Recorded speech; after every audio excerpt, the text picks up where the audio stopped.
On the sofa today we have Charnae, my wife, and we're going to talk about some curls on a wig on our honeymoon. And one day they were amazing and the other day they weren't, and why. So Sharn, why don't you tell the story? So before we go on holiday, I always wash my wigs and style them pre-holiday. In this instance, obviously because we were going on our honeymoon, I wanted to look glamorous. So what I had done, because the wig doctor wasn't available to wash my wigs during this period, I'd washed it myself. And then I'd sectioned the hair.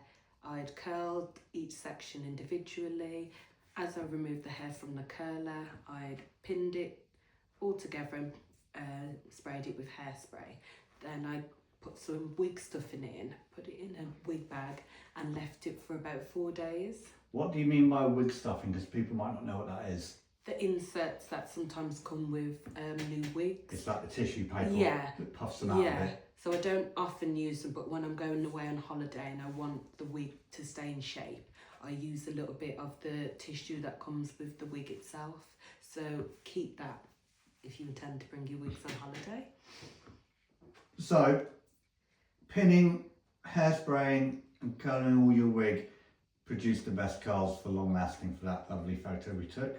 Yeah, and it lasted all night actually. And then a couple of days later when you wanted to put the curls back in but you didn't have the pins or the hairspray, what happened?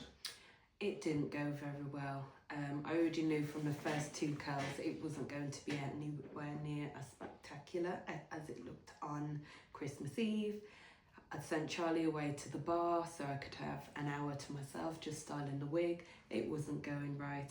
He texted me asking if everything was okay. I had to ignore the message because I was in a nightmare trying to style it. But if you're going on holiday and you're a wig wearer, what would your advice be? I.e., how many wigs would you bring and why? I tend to bring 3 weeks for normally a week-long holiday. All depends on how long you're going. I bring a swimming wig, which is a wig I don't really care about, that looks okay. I bring a sort of straight wig, so if any activities I'm doing, you know, walking around, cycling, you know, any activities day to day that you're doing that it looks okay and requires minimal styling, I bring that. Then I bring my best wig for the evenings if I'm now going to a show or to a really nice dinner. With your swimming pool wig and at the beach, would you recommend a cheap synthetic one, or if you've got many, your oldest human hair one, what would you say? I guess it varies.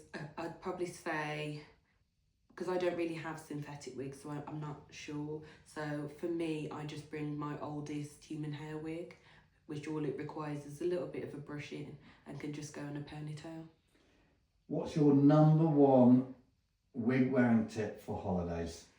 Don't be afraid to bring your wigs to the airport. My first fear was that going through the body scanner, that they'd pick up the metal clips in my wig and make me whip off my wig in the middle of the airport, but that's never happened. So don't be afraid of that. Don't be afraid of getting your case stopped with, you know, when you've got multiple wigs in your case, nobody's even checking that.